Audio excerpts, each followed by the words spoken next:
તમે જ્યારે વધુ પડતા સોશિયલ મીડિયામાં લોકો તમને જોવે છે તો તમે એકદમ ટ્રેડિશનલ પહેરવેશમાં હોવ છો.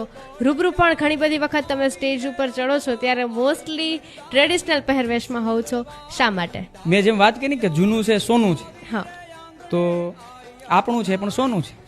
કેમ કે આ વસ્તુ આપણે વારસામાં મળેલી છે, અને વારસામાં મળેલી વસ્તુ ખરેખર કંઈક આ પહેરીને અંદરથી આમ કંઈક જોશ અલગ હોય છે સ્ટેજ ઉપરનો.